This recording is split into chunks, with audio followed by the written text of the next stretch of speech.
Hello friend, welcome back to my channel. আজ আমি এঁচোড়ের কোপ্তা বানিয়ে দেখাবো, তো চলুন দেখে নিই। এখানে নিয়েছি আমি একটা বড় সাইজের কাঁঠাল, দেখতেই পাচ্ছেন কত বড় কাঁঠাল।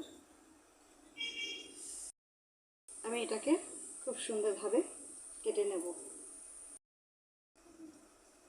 এত ছোট নিচু তার জন্য আমি একটা পেপার নিয়েছি। কাঁঠাল কাটলে খুব আঠা হয়, তাই জন্য আমি এটা একটা পেপার বিছিয়ে নিয়েছি।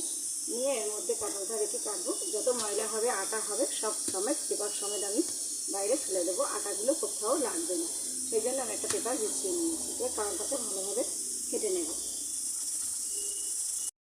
করে নিয়েছি। আমি একটাই নিয়ে রান্না করব, কোপ্তা বানাবো, আর একটা আমি রেখে দেবো। উনি কাঁঠাল কাটবেন, একটু সরষের তেল হাতে ভালোভাবে লাগিয়ে নেবেন।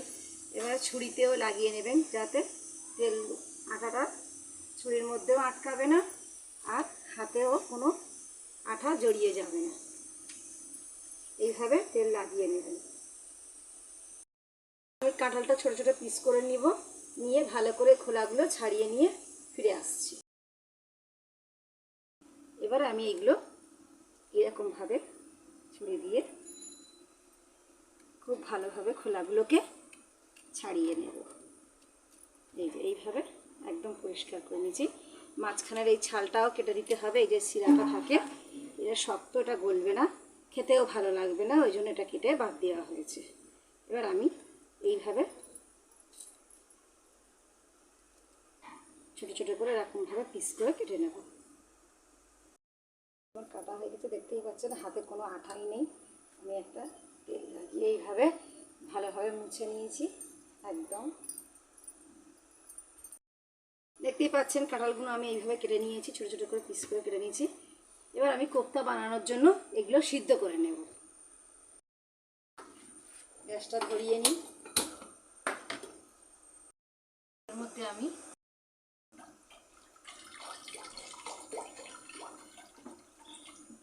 খুব বেশি জল দেব না। কাঁঠালগুলো এবার আমি এর মধ্যে দিয়ে দেব।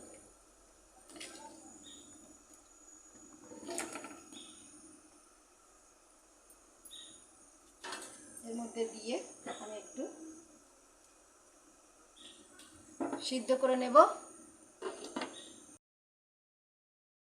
ছোট চামচের, নুনের চামচের 1 চামচ ও 1/2 চামচ নুন দিয়ে আমি এটাকে সিদ্ধ করে নেব। নুন দিলে একটু তাড়াতাড়ি সিদ্ধ হয়ে যাবে।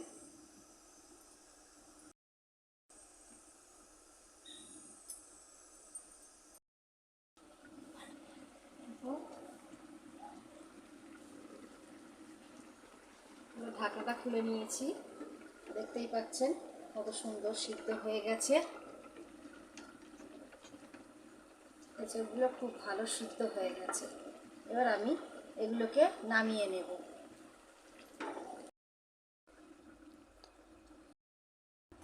এবার আমি এগুলো সিদ্ধ হয়ে গেছে, এর মধ্যে ঢেলে নেব।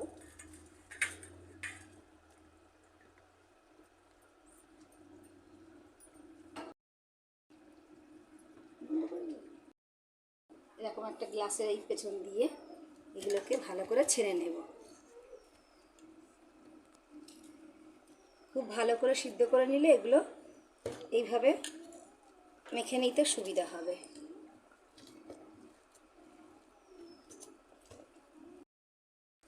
এইভাবে আমি গ্লাসের পেছন দিয়ে খুব সুন্দরভাবে মেখে নিয়েছি।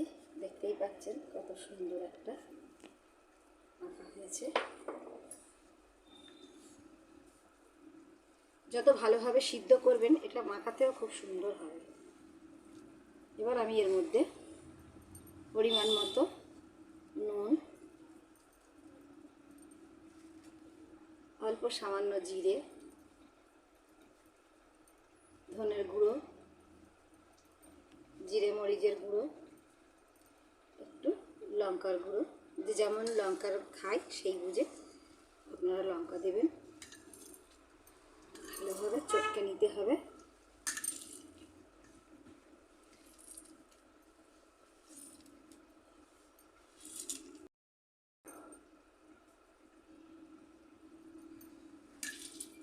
ভালোভাবে আমি এটা মেখে নেব আরও একবার। যত ভালো সিদ্ধ হবে তত বলটা বানাতে খুবই সুবিধা হবে। ছোট চামচে, নুনের চামচে 4 চামচ বেসন দেব। বেসনটা দিয়ে আমি আরও ভালোভাবে একবার মেখে নেব।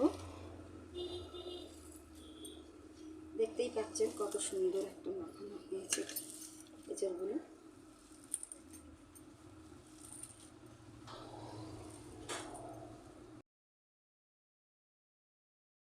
এইভাবে বল বল করে নিয়েছি, দেখতেই পাচ্ছেন কতগুলো বল করে নিয়েছি। এটা পুরোটাই নিয়ে দেখাচ্ছি আপনাদের। এইভাবে সুন্দর করে এটা যত ভালো সিদ্ধ করে নেবেন তত সুন্দরভাবে বল বানানো যাবে, কোনো অসুবিধা হবে না, ফেটেও যাবে না। দেখতেই পাচ্ছেন একদম খুব সুন্দর সবগুলো আমি বানিয়ে নিয়েছি, দেখতেই পাচ্ছেন। তেল দিয়েই করব, ভাজবো এটা, একে একে ছেড়ে দেবো সব বলগুলো। এটা সরষের তেল দিয়ে করলে খুব সুন্দর একটা টেস্ট হবে।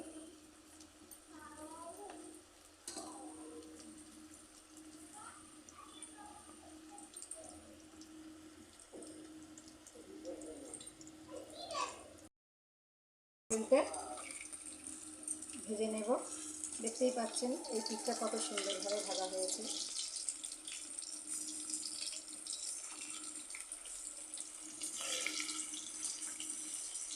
উল্টে পাল্টে এইগুলোকে বলগুলোকে ভালোভাবে ভেজে নেব।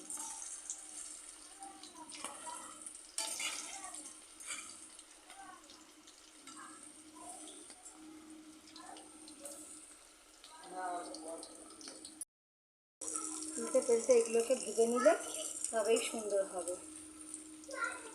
দেখতেই পাচ্ছেন কত সুন্দর ব্রাউন কালার হয়েছে, বলগুলো খুলেও যাচ্ছে না।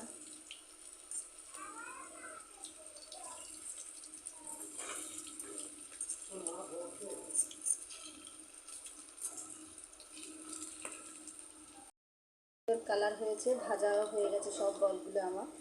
আমি এগুলো তুলে নেব।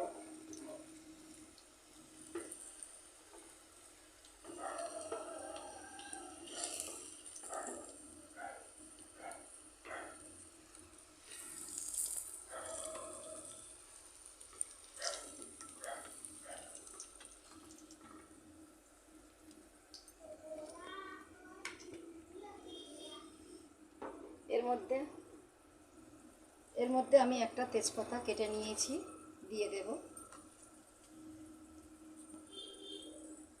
কাঁচা লঙ্কা দেব, দুটো এলাচ দেব,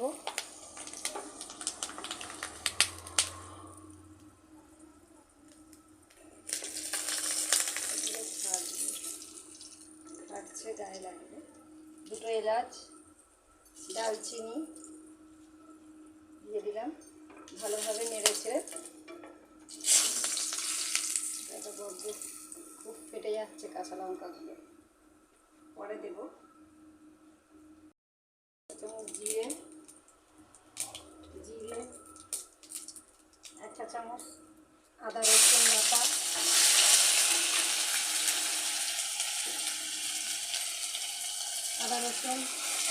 দিয়ে ভালোভাবে নেড়ে ছেড়ে নেব। এর মধ্যে পেঁয়াজ বাটা দিয়ে দেবো, পেঁয়াজ বাটা 1 বাটি,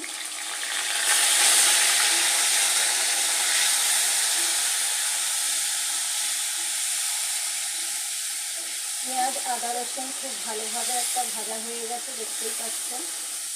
এর মধ্যে টমেটো বাটা দিয়ে দেবো,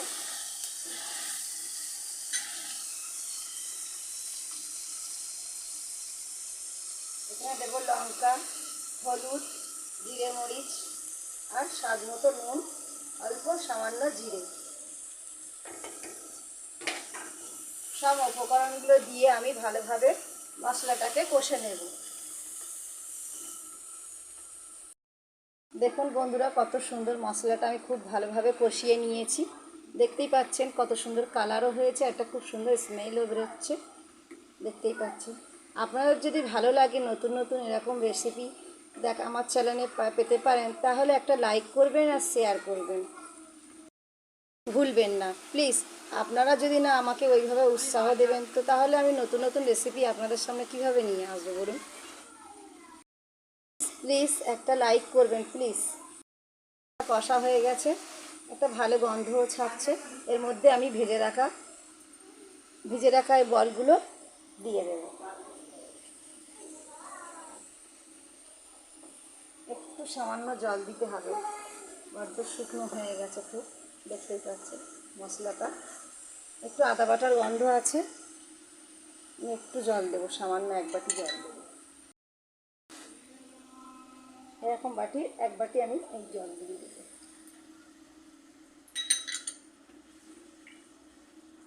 আরও একটু নেড়ে চেড়ে নেব।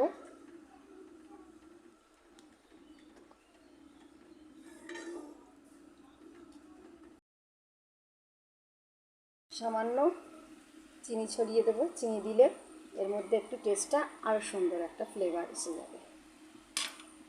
ভালোভাবে একটু নেড়ে নেব। দেখতেই পাচ্ছেন মশলাটা খুব সুন্দর কষা হয়ে গেছে।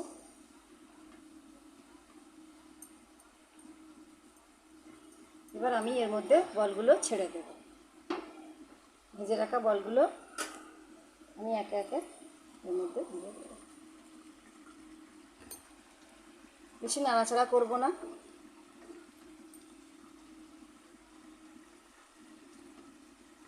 এর মধ্যে আমি এবারে ঢাকা দিয়ে দেব 2 থেকে 3 মিনিট।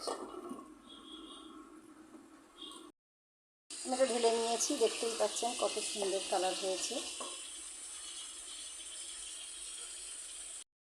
লাগলে লাইক করো। Bye bye.